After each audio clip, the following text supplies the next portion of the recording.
नमस्कार फ्रेंड्स, स्वागत है आपका साई क्यूलिनरी सॉल्यूशन चैनल पे। फ्रेंड्स, आज हम लोग जानेंगे वो top 10 causes of food borne illness, यानी फूड बॉर्न इलनेस के 10 वो टॉप रीजंस को जानेंगे। प्रीवियस वीडियो में हमने ये जाना था कि मिथ क्या फैली हुई है, भ्रांतियाँ क्या हैं फूड बॉर्न इलनेस को लेकर के और सच्चाई क्या है। अब ये जानना ज़रूरी है कि फूड बॉर्न इलनेस होता किन्हीं कारणों से है। तो मुख्य रूप से वो 10 कारण मैं आपके सामने रखने जा रहा हूँ, जिनमें ऑलमोस्ट सारे कारण फूड बॉर्न इलनेस के समाहित हो जाएंगे। तो पहला है इम्प्रॉपर कूलिंग, दूसरा है एडवांस प्रिपरेशन, तीसरा है इन्फेक्टेड पर्सन को ड्यूटी पे रखना, चौथा है इनएडिक्वेट रीहीटिंग प्रोडक्ट का, इनप्रॉपर हॉट होल्डिंग पांचवा है, और छठवा है कंटामिनेटेड रॉ फूड, सातवां है अनसेफ सोर्स को प्रयोग में लाना, आठवां है यूज ऑफ लेफ्ट ओवर्स, नौवां है क्रॉस कंटामिनेशन और 10वां है इनएडिक्वेट कुकिंग। ये 10 मेन रीज़न है जिसकी वजह से फूड बॉर्न इलनेस होता है, फूड पॉइजनिंग होता है। लास्ट वीडियो में वो मिथ्स को मैंने क्लियर किया था, वो भ्रांतियों को क्लियर किया था जो कि अक्सर कह दी जाती हैं कि इस कारण से फूड बॉर्न इलनेस हुआ है, जबकि सच्चाई कुछ और निकलता है। और इसमें जान लेते हैं कि होता क्यों है फूड बॉर्न इलनेस। सबसे पहला था इम्प्रॉपर कूलिंग। इम्प्रॉपर कूलिंग को समझते हैं फ्रेंड्स। अगर कोई प्रोडक्ट हम बना करके उसको कूल करके हमें रखना है, बाद में या तो उसको रीहीट करके हमें सर्व करना है, या फिर वो बाय नेचर कूल करके ही सर्व किया जाता है, ठंडा ही सर्व किया जाता है। पर कुकिंग जो उसकी होती है वो तो हीट दे करके होती है, और ऑलमोस्ट 60 डिग्री सेल्सियस से अबव पे उसकी कुकिंग हुई होती है।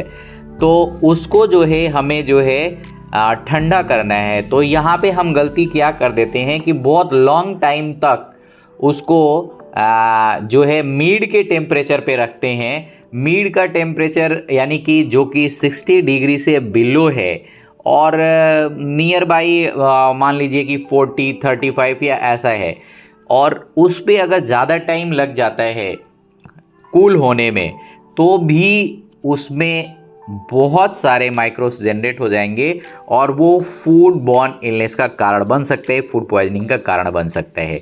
तो सोल्यूशन भी जान लेते हैं कि अगर कोई फूड हमारा जो है कूल करना है, तो सबसे पहले उसको 60 डिग्री से 20 डिग्री पे विद इन 1 आवर या 1.5 आवर के अंदर हमको टेम्परेचर 20 डिग्री सेल्सियस तक ला देना है। 60 से 20 डिग्री सेल्सियस 1 घंटा या 1.5 घंटे के अंदर उसका टेम्परेचर आ जाना चाहिए, मैक्सिमम बोल रहा हूँ मैं।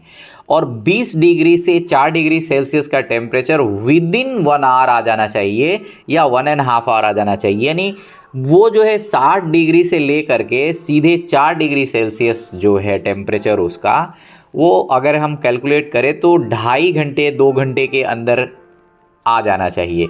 इससे कम में आ जाए तो और अच्छा ही है। तो हमारा फूड जो है पैथोजेंस को नहीं रखेगा, बैक्टीरियाज को नहीं जनरेट करेगा, माइक्रोब्स उसमें जनरेट नहीं होंगे और वो सेफ होगा। तो इन प्रॉपर कूलिंग से बचने के लिए हमको क्या करना है, 60 डिग्री सेल्सियस के टेम्परेचर से सीधे 20 डिग्री के टेम्परेचर पे घंटा भर के अंदर में लाना है, और अगेन 1 आवर से पहले 1 आवर के अंदर ही 20 डिग्री सेल्सियस से 4 डिग्री सेल्सियस पे टेम्परेचर को लाके हम फ्रीज में स्टोर करके प्रोडक्ट को रख सकते हैं। तो ये तो रहा प्रॉपर कूलिंग का, यानी कि जो कूल करने का जो प्रोसेस है उसमें टाइम का हमको, ड्यूरेशन का हमको ध्यान रखना है कूलिंग में। तो ड्यूरेशन यही होगी जो मैंने अभी आपको बताया। इस ड्यूरेशन को अगर हम ध्यान में रखते हैं तो अमूमन हमारा प्रोडक्ट जो है सेफ रहता है। दूसरा हमने बोला था एडवांस प्रिपरेशन। जनरली होता क्या है कि हम मिजापला ज़्यादा कर लेते हैं या सेमी फिनिश प्रोडक्ट ज़्यादा बना करके रख लेते हैं, आगे उसको रीहीट करना या फिर दूसरे प्रोसेस में उसको यूज करना एज ए इंग्रेडिएंट, ऐसा हम करते हैं। पर होता क्या है कि वो सेफली अगर नहीं रखा गया है, वो एडवांस में प्रिपेयर किया गया प्रोडक्ट अगर हमारा डेंजर जोन में ज़्यादा देर तक रह गया है, तो नेक्स्ट जो हमारा प्रोडक्ट उससे बनने जा रहा है फाइनल प्रोडक्ट को वो इम्पैक्ट करेगा, फाइनल प्रोडक्ट पे उसका प्रभाव आएगा और वो फाइनल प्रोडक्ट को खराब करेगा, और ऐसा प्रोडक्ट भी फूड पॉइजनिंग का कारण बन सकता है। तो फ्रेंड्स, एडवांस प्रिपरेशन अगर हम कर रहे हैं, कोई भी सेमी फिनिश बना रहे हैं, बाद में उसकी फिनिशिंग करनी है या सेकेंड स्टेप में एज ए इंग्रेडिएंट उसको यूज करना है, तो उसकी सेफ्टी ज़रूरी है। यानी वो एडवांस प्रिपरेशन में जो प्रोडक्ट हमारा उस समय रेडी हुआ है उसको हमें प्रॉपर टेम्परेचर पे रखना है। अगर वो हॉट में रखना है तो हॉट के टेम्परेचर पे उसको रखना है, तो 60 डिग्री से एबव रखना है, कूल में 4 डिग्री से नीचे रखना है। अगर वो प्रोडक्ट ठंडे में यूज होना है या बहुत लंबे समय बाद यूज करना है उसको, तो बेहतर होगा कि हम ब्लास्ट सील करके उसको -18 पे प्रिजर्व करके रखें, -18 पे स्टोर करके रखें। तो वो उसमें इस तरह की कोई भी बैक्टीरियल ग्रोथ नहीं होगी, माइक्रोब्स जनरेट नहीं होगा और फाइनल प्रोडक्ट हमारा सेफ होगा। और ज़्यादातर प्रयास करें कि अगर कोई रिक्वायर्ड ना हो तो अननेसेसरी एडवांस प्रिपरेशन ना करें। जनरली मैंने देखा है किचन्स में वेजिटेबल्स को कट करके ऐसे ही नॉर्मल रूम टेम्परेचर पे रख देते हैं, अगर जैसे कि कैबेज वगैरह को कट करके रख देते हैं, तो ये फ्रेंड्स फूड पॉइजनिंग के कारण बन सकते हैं। अगर हमने कटिंग करा है तो उसको प्रॉपर 4 डिग्री सेल्सियस से नीचे ही रखें, उसका टेम्परेचर यानी कि फ्रीज में रखें तो बेहतर होगा। ये नहीं कि जो हमारे सामने स्टेशन पे ही रखा रहता है और उसी को डाल के हम यूज करते हैं, ये गलत प्रोसेस है, इससे हमें बचना चाहिए। यानी एडवांस प्रिपरेशन हम तभी करें जब रिक्वायर्ड हो और हमारे पास उसको उस प्रिपरेशन को के बाद बने प्रोडक्ट को सेफ रखने का व्यवस्था हो, तभी हम एडवांस प्रिपरेशन करें। और तीसरा जो कारण है फ्रेंड्स, इन्फेक्टेड पर्सन को ड्यूटी पे हमें नहीं लेना चाहिए। ये मैं बार बार बोलता हूँ। अगर कोई व्यक्ति को कोई घाव हुआ है, हाथ कटा हुआ है, जला हुआ है, या स्किन डिजीज़ है या कफ वगैरह है या वो किसी भी तरह का उसको बीमारी है, तो उसको ड्यूटी पे नहीं लेना चाहिए, उसे रेस्ट करना चाहिए। और ऐसे लोगों को अगर हम ड्यूटी पे लेते हैं तो हम फिर से ये एक बहुत बड़ा कारण बनता है ये फूडबॉर्न इलनेस का। तो इससे हमें बचना है, यानी कि जो व्यक्ति बीमार है उसे घर पे रहना चाहिए, ड्यूटी पे नहीं जाना चाहिए।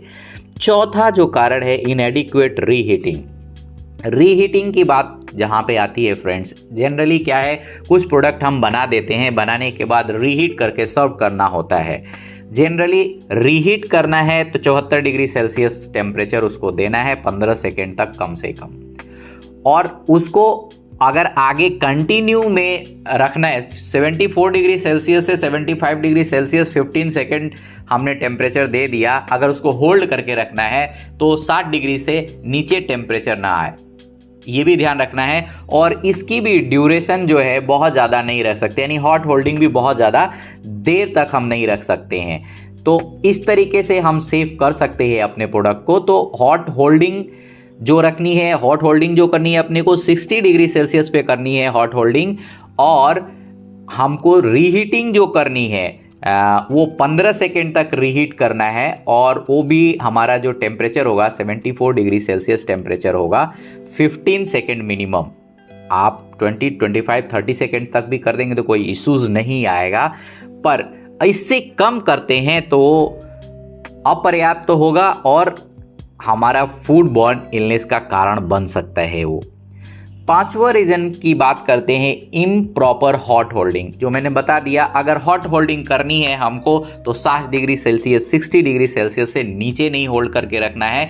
और किसी भी प्रोडक्ट को अगर हम बेनमेरी में रखते हैं हॉट होल्ड करके और उसका टेम्परेचर 60 डिग्री से नीचे आ गया है तो फ्रेंड्स उसमें हैज़ार्ड डेवलप हो सकते हैं, वो फूड पॉइजनिंग का कारण हो सकता है। और ये चीज़ और ध्यान रखना है कि किसी प्रोडक्ट को अगर हमने बना दिया है और वो उसके बाद में रीहीट हमने प्रॉपर किया है 74 डिग्री 75 डिग्री सेल्सियस पे 15 सेकेंड से ऊपर हमने रीहीट किया है, और हॉट होल्डिंग भी हम 60 डिग्री सेल्सियस पे कर रहे हैं, पर बहुत ज़्यादा देर तक हॉट होल्डिंग कर रहे हैं तो भी वो फूडबॉर्न इलनेस का कारण बन सकता है।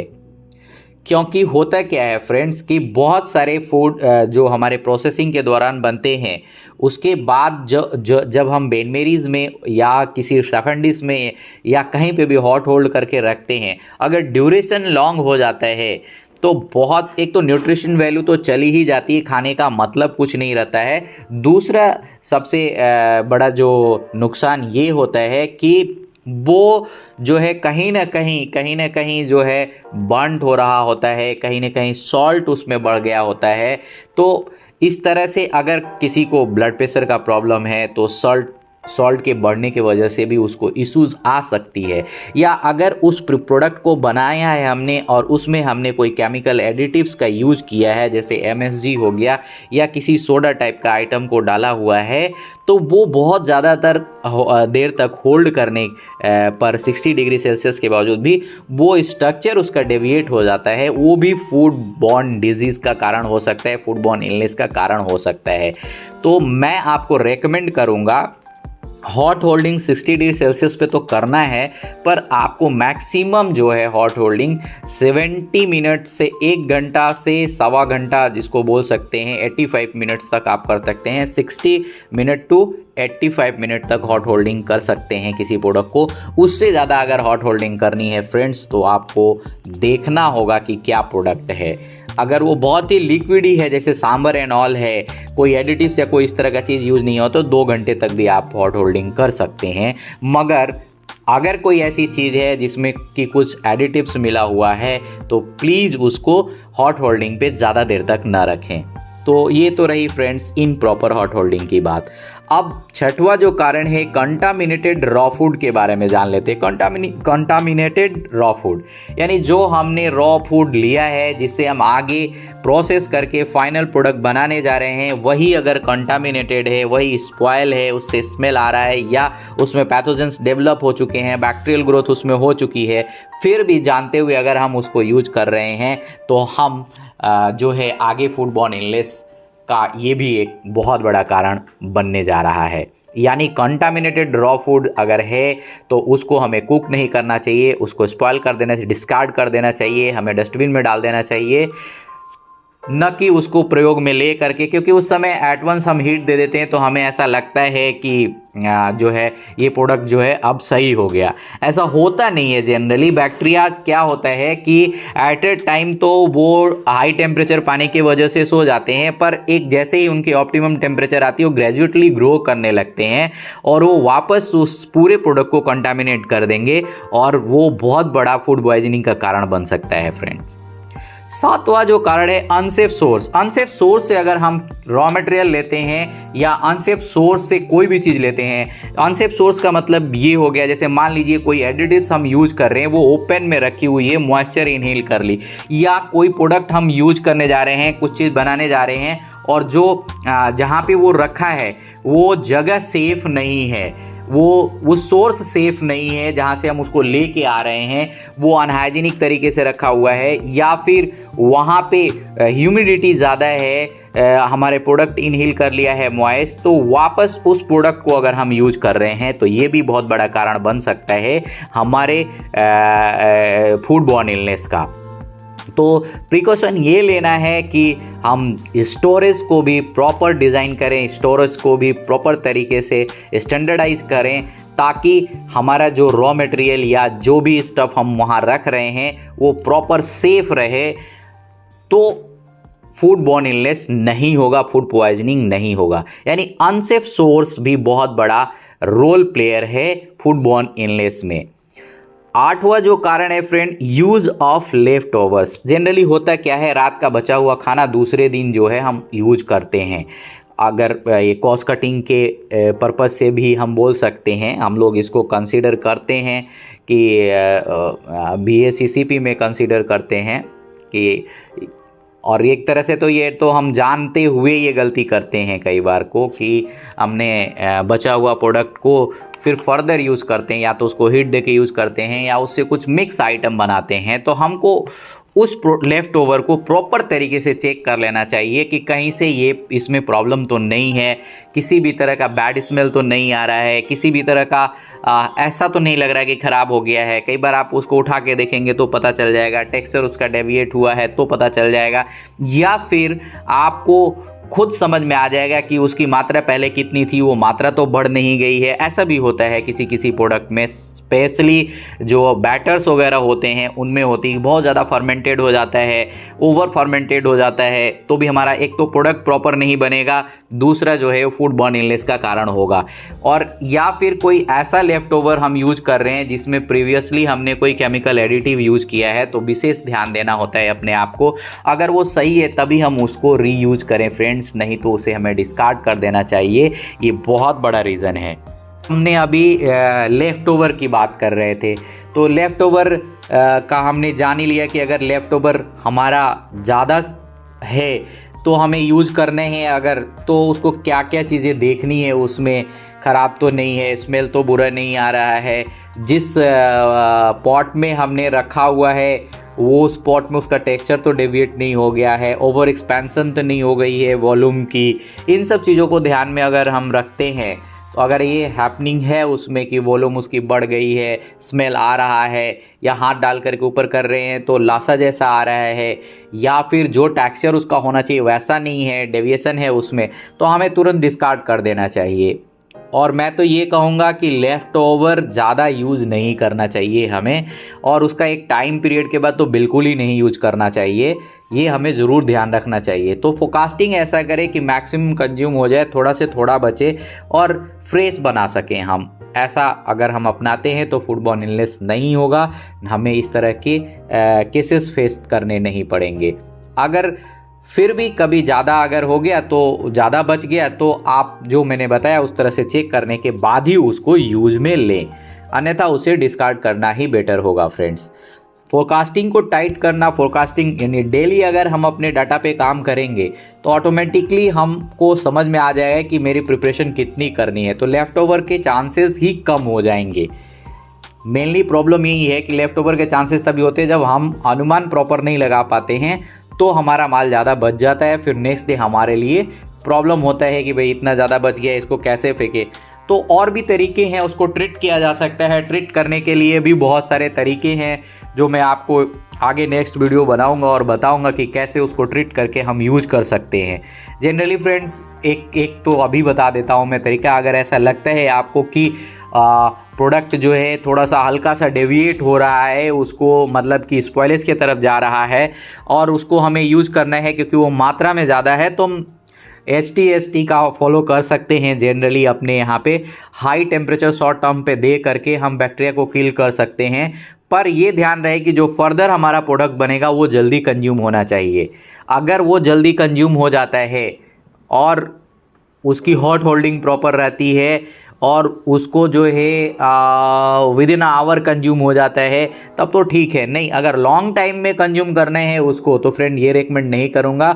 आप हाई टेम्परेचर शॉर्ट टर्म पे दे करके नहीं बच सकते हैं, डिस्कार्ड करना ही आपके लिए एकमात्र ऑप्शन बचता है यूज ऑफ लेफ़्ट ओवर के केस में। तो बेस्ट तो यही है कि लेफ़्ट ओवर कम से कम हो, उसके लिए काम किया जाए डे टू डे, तो अपने आप लेफ़्ट ओवर का केस जो है सॉल्व हो जाएगा। फिर आते हैं फ्रेंड्स 9वें कारण पे, जो क्रॉस कंटामिनेशन है। क्रॉस कंटामिनेशन 3 तरीके से होता है फ्रेंड्स, और ये बहुत बड़ा रीज़न है फूड बॉर्न इलनेस का, फूड पॉइजनिंग का। पहला तो स्टेशन से होता है क्रॉस कंटामिनेशन, जहां हम काम करते हैं वर्क स्टेशन से। दूसरा पीपल से होता है, पीपल प्रैक्टिस से होता है। तीसरा कीपिंग से होता है। तो आप जान लेते हैं कि कैसे स्टेशन से होता है। स्टेशन इन द सेंस, मान लीजिए सपोज दैट हम चॉपिंग बोर्ड पे काम कर रहे हैं। अभी मैंने जो है रॉ वेजिटेबल्स को कट किया। अब उसी चॉपिंग बोर्ड को अगर मैं यूज करूँगा पनीर की कटिंग के लिए, और वो पनीर मेरे को फ्रेश सर्व करना है, तो वो पनीर मेरा कंटामिनेंट हो सकता है और वो पनीर जो है नुकसान कर सकता है, वो फूड पॉइजनिंग का कारण बन सकता है। तो स्टेशन पे अगर हमने कोई प्रीवियस वर्क किया है, काम किया है, तो उसको प्रॉपर क्लीन करना चाहिए, डिसइंफेक्ट करना चाहिए। इसके बाद फर्दर प्रोसेस उस पर दूसरे प्रोडक्ट का करना चाहिए। अगेन मैं बताना चाहूँगा कि कोई भी किसी भी तरह की प्रिपरेशन हम कर रहे हैं तो उस प्रिपरेशन को पूरा फिनिश करने के बाद, उसको शेप देने के बाद, जिस जगह पे हम काम कर रहे हैं उसको proper end to end clean करना है। क्लीन करने के बाद ही नेक्स्ट प्रेप पे हमें हाथ लगाना है, तभी वो स्टेशन का हाइजीन मेंटेन होगा और वहाँ से स्टेशन से जो कंटामिनेशन होने वाला है वो नहीं होगा। दूसरा कारण है पीपल प्रैक्टिस। पीपल प्रैक्टिस अक्सर होती क्या है कि वो या तो खुजली उजली कर रहा होता है या फिर वो अपना आर्म्स वगैरह छू रहा होता है, ऐसे छू रहा होता है और वो प्रोडक्ट को छू देता है, तो उसमें भी वो कंटामिनेट कर दे या प्रोडक्ट खराब हो गया, वो भी फूड पॉइजनिंग का कारण हो सकता है। दूसरा, पीपल प्रैक्टिस के अंदर में अक्सर ऐसा होता है कि एक काम को कर रहा होता है, मीनवाइल कोई दूसरा काम उसको लगता है कि खराब होने वाला है, तो ना हाथ धोया ना कुछ, और वो जो है आदतन उसमें हाथ डाल दिया, तो वो वहाँ भी वो कंटामिनेट कर रहा है और वो प्रोडक्ट खराब हो सकता है, फूड पॉइजनिंग का कारण बन सकता है। ये तो दूसरा सबसे बड़ा क्रॉस कंटामिनेशन का कारण था। तीसरा कीपिंग है, जो अक्सर हैपन होता है फ्रेंड्स, कीपिंग से कंटामिनेशन ज़्यादा पाया गया है। हम फ्रीज में या जहाँ भी स्टोर करके प्रोडक्ट को रखते हैं, रॉ को कुक के साथ में रख दिया तो भी कंटामिनेशन हो सकता है, या कोई पोरस वाला प्रोडक्ट है और हाई फ्रेगनेंट वाला प्रोडक्ट है, दोनों आसपास में रखा हुआ है, तो फ्रेगनेंट को पोरस वाला प्रोडक्ट इनहेल कर लेगा, तो ये भी कंटामिनेशन के बहुत बड़ा कारण है। तो हमें सेपरेट प्रॉपर ढक के ही अपने फ्रिज में प्रोडक्ट को रखना है। ढक के रखेंगे, क्लीन फॉयल लगा करके रखेंगे, लिड लगा के रखेंगे, प्रॉपर तरीके से रखेंगे यानी सेग्रीगेट करके रखेंगे, तो क्रॉस कंटामिनेशन कीपिंग से नहीं होगा। तो हम ऐसे बचा सकते हैं फूड बॉर्न इलनेस से। ये इस तरीके से क्रॉस कंटामिनेशन से हम बच सकते हैं। और क्रॉस कंटामिनेशन 9वें नंबर पे था फूड बॉर्न इलनेस के बड़े कारणों में। 10वां और अंतिम कारण है फ्रेंड्स इनएडिक्वेट कुकिंग। जनरली कई बार हम जल्दीबाजी में रॉ ही मतलब अनडन प्रोडक्ट को सर्व कर देते हैं। 10वां और अंतिम रीजन की बात करते हैं, इनएडिक्वेट कुकिंग। अपर्याप्त कुकिंग, कच्चा सर्व नहीं करना है, अपने को कच्चा बना के रख नहीं देना है।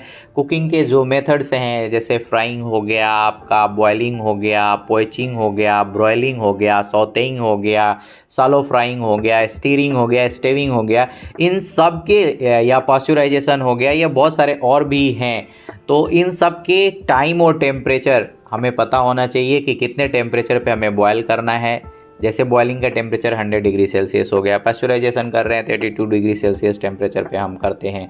हम किस चीज़ को कितने डिग्री सेल्सियस पे पकाएं और कितने ड्यूरेशन तक उसको हमें पकाना है, ये हमें पता होना चाहिए। या फिर हम अगर कोई चीज़ पका रहे होते हैं तो प्रैक्टिस करते, और डेली हम उसको पका रहे हैं, डेली हम उसको बना रहे हैं, तो हमें पता चल जाता है कि ये डन हो गया है, पता चल जाता है। लेकिन फिर भी हमें जो है पोक करके टेम्परेचर ज़रूर फूड का देख लेना चाहिए। अगर वो प्रॉपर कुक हो गया तभी उसको कूल करके स्टोर करना है या फिर उसको सर्व करना है। अनडन को सर्व नहीं करना है, डन होने के बाद ही सर्व करना है। यानी इनएडिक्वेट कुकिंग से ऑलवेज बचना है।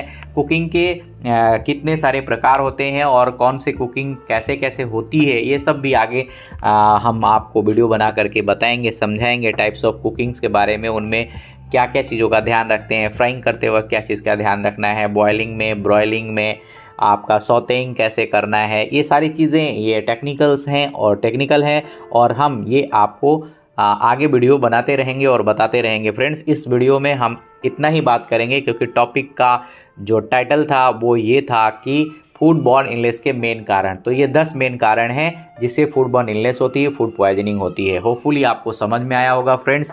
फिर भी अगर कहीं कन्फ्यूजन होगा तो ज़रूर आप कमेंट कीजिए, मैं उसको क्लियर करूँगा। और उम्मीद करता हूँ ये आपके लिए लाभदायक होगा वीडियो। और इस तरह के वीडियो देखने के लिए इस चैनल को सब्सक्राइब कर लीजिए और बेल आइकन ज़रूर दबा दीजिए। और जो भी इससे रिलेटेड कंसर्न है, जो भी किचन में काम करते हैं, उनको ज़रूर इस वीडियो को शेयर कीजिए। Thank you, have a good day.